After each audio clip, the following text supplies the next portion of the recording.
হঠাৎ করেই কিছু মানুষ আশাবাদী হয়ে উঠেছেন। আশাবাদীটা কি এবং কারা হয়েছেন? ফ্যাসিস্ট এবং ফ্যাসিস্টের সুবিধাভোগী একদল মিনমিনে, বলে না যে মিনমিনে শয়তান, ওই রকমের একদল মানুষ আশাবাদী হয়ে উঠেছেন। আশাবাদী হয়ে উঠেছেন সাম্প্রতিক বা কয়েকটি বিষয় সামাজিক যোগাযোগ মাধ্যমে এমনভাবে আলোচনায় এসেছে, সমালোচনা হয়েছে। এই ফ্যাসিস্টের সহযোগীরা, ফ্যাসিস্টরা মনে করছে সরকার বিপদে পড়ে গেল, সরকার ব্যর্থ হলো, তাদের আবার সুদিন ফিরে আসতে শুরু করেছে। এই যে যেমন ধরেন বইমেলায় পলাতক খুনি শেখ হাসিনার ছবিওয়ালা ডাস্টবিন একটা আলোচনা এবং সমালোচনার জন্ম দিয়েছে। তিতুমির কলেজ নিজেরা হঠাৎ করে বিশ্ববিদ্যালয়ে চেয়ে আন্দোলন করছে, রাস্তা অবরোধ করছে, এক ধরনের অরাজকতা তৈরি হচ্ছে। খুনি হাসিনা যাদেরকে গুলি করে পিটিয়ে রক্তাক্ত করে আহত করে পালিয়ে গেছে, সেই আহতরা চিকিৎসা নিচ্ছে।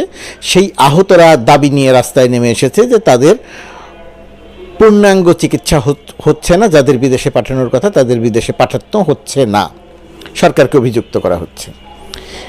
এই সমস্ত বিষয় নিয়ে ফ্যাসিস্ট এবং তার মিনমিনে সুবিধাভোগীদের আশাবাদী হওয়ার কারণটি হচ্ছে এই আলোচনা এবং সমালোচনাগুলো করছে এই সরকারের যারা সবচেয়ে বেশি কাছের, এই সরকারের যারা সাফল্য কামনা করে, তারা এই সমালোচনাগুলো করছে। এমনকি আমরা যারা সরকারের অংশ, আমি যদি আমার কথা বলি, আমি যে সরকারের অংশ, আমিও সমালোচনা করছি, গণমাধ্যম সমালোচনা করছে। গণমাধ্যম কোনো ছাড় দিচ্ছে না, গণমাধ্যম কাউকে ভয় পাচ্ছে না, কাউকে ছাড় দিচ্ছে না।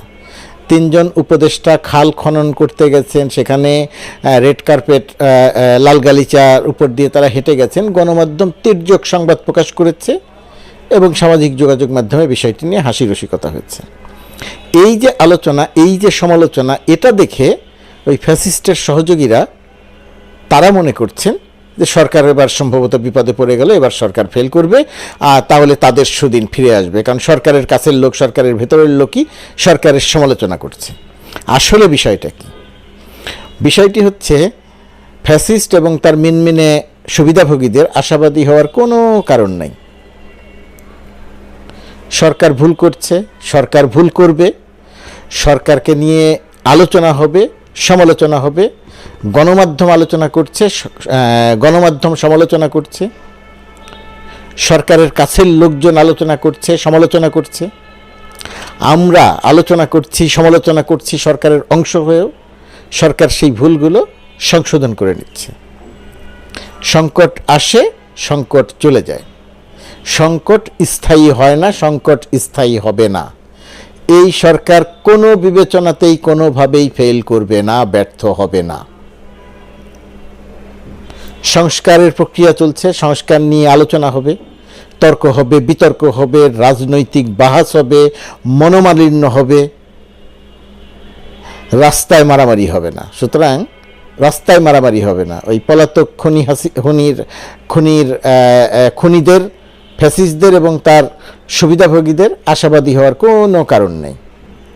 নির্বাচন, ঠিক সময়ে নির্বাচন অনুষ্ঠিত হবে, নির্বাচন নিয়ে তর্ক হবে, বিতর্ক হবে, রাজনৈতিক বাহাস হবে, একজন আরেকজনের বিরুদ্ধে কথা বলবে, আমরা তর্ক করব, আলোচনা করব, সরকারের প্রশংসা করব, সরকারের সমালোচনা করব।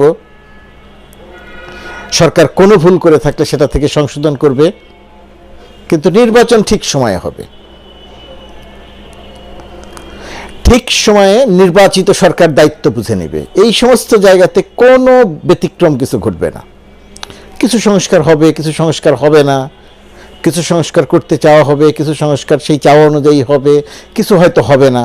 পরবর্তী সরকার হয় করবে অথবা করবে না। কিন্তু পরাজিত, পলাতক, ফ্যাসিস্ট হাসিনা এবং তার মিনমিনে সুবিধাভোগীরা আশাবাদী হয়ে উঠছেন যে সরকার বিপদে পড়বে, তারা ফিরে আসবে। এইটা বাংলাদেশে হবে না।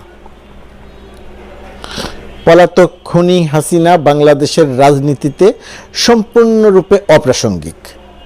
তিনি সম্পূর্ণরূপে অপ্রাসঙ্গিক হয়ে গেছেন। ছাত্র জনতা তাকে বাংলাদেশ থেকে বিতাড়িত করেছে, সপরিবারে সে বিতাড়িত। আপনাদের আপা আর কখনো রাজনীতিতে ফিরে আসবে না, সে কখনো রাজনীতিতে প্রাসঙ্গিক হবে না।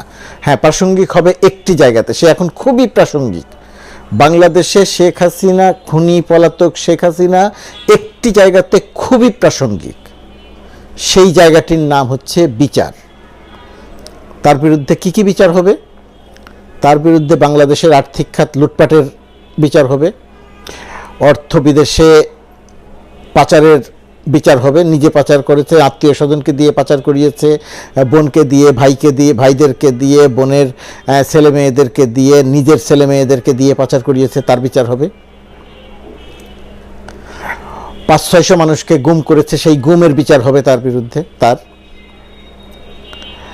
1 থেকে 2000 মানুষকে হত্যা করে পালিয়েছে, এই হত্যাকাণ্ডের বিচার হবে। বিচারে শাস্তি কি হবে জানি না, ধারণা করি সর্বোচ্চ শাস্তি হবে। সুতরাং তার বাংলাদেশের রাজনীতিতে প্রাসঙ্গিক হবার আর কোনো সুযোগ নাই। সুতরাং আমরা সরকারের উপরে বিরক্ত হচ্ছি, একটি কাজ দেখে বিরক্ত হচ্ছি। আহতরা রাস্তায় নেমেছে, সরকার এসে তাদের সমস্যার সমাধান করছে না, আমরা বিরক্ত হচ্ছি। সরকার কোথায়? সরকার কেন আলোচনা করছে না? উপদেষ্টারা কেন লাল কার্পেট দিয়ে হাঁটবে? এটা নিয়ে সমালোচনা করছি, এটা সংশোধন করে নিচ্ছে, আর কখনো ঘটবে না। আহতদের সমস্যার সমাধান করা হবে, তাদের বিদেশে পাঠানো হবে, চিকিৎসা নিশ্চিত থাকেন, সরকারের পক্ষ থেকে বলা না হলেও এর মধ্যে নিশ্চিত থাকেন তাদের হবে। নির্বাচন হবে, ক্ষমতা হস্তান্তর হবে, সংস্কার হবে, সব কিছু ঠিকঠাক মতো হবে। তর্ক থাকবে, বিতর্ক থাকবে, রাজনৈতিক বাহাস থাকবে, পরস্পর বিরোধী বক্তব্য থাকবে, সব কিছু থাকবে। কিন্তু আপনারা যে মনে করছেন বিএনপি রাস্তায় নেমে সরকারের বিরুদ্ধে আন্দোলন শুরু করবে এবং আপনারা এসে বিএনপির সঙ্গে যোগ দেবেন, আকাশ কুসুম কল্পনা করা ভালো, ইউটোপিয়ান জগতে থাকা ভালো। আপনারা তো এখন সেই জগতেই আছেন। একজন নেতা নাই, বাংলাদেশ থেকে অর্থ পাচার করে নিয়ে সবাই বিদেশে অবস্থান করে রাজকীয় জীবনযাপন করছেন, আর দেশে যারা কষ্টে আছে তাদেরকে বলছেন তোমরা রাস্তায় নামো, হরতাল পালন করো। মানে তাদেরকে মার খাওয়া না খাওয়া হতে পারলে আপনাদের শান্তি হচ্ছে না।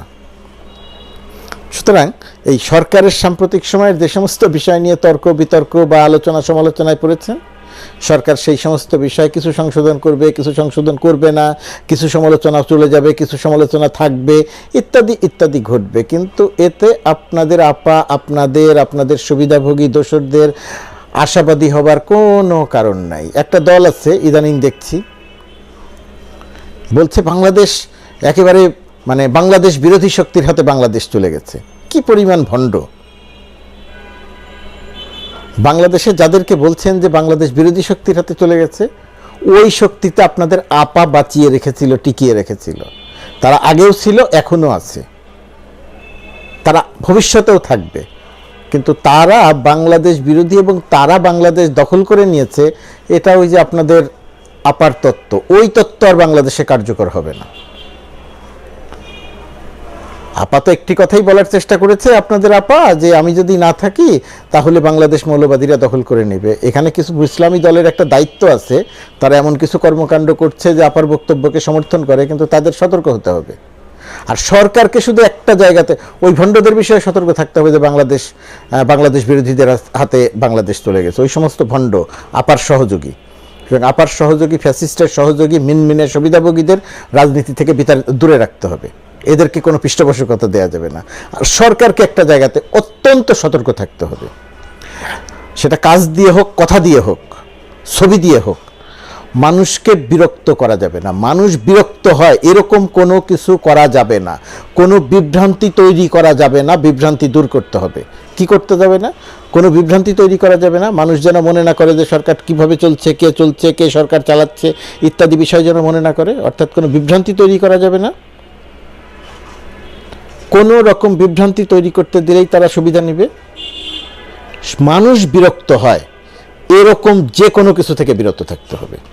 আশা করি সরকারের যারা দায়িত্ব পালন করছেন তারা বিষয়টি মনে রাখবেন।